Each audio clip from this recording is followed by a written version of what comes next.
si Queen, tulog sa upuan. Oh. Galing sa labas siya. Ngayon, iyak-iyak na naman siya. Hmm. Hmm.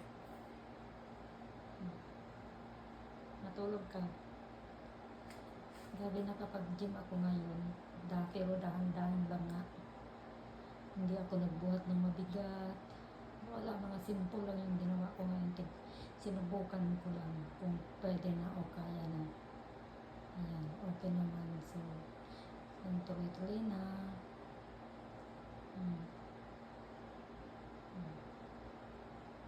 Ayan siya.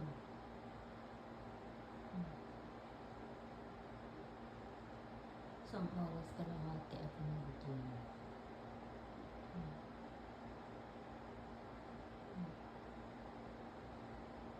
Diba?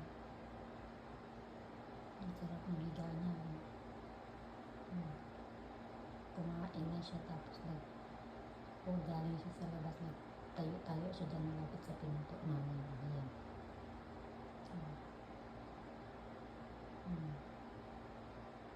Natulog na, napagod na yata.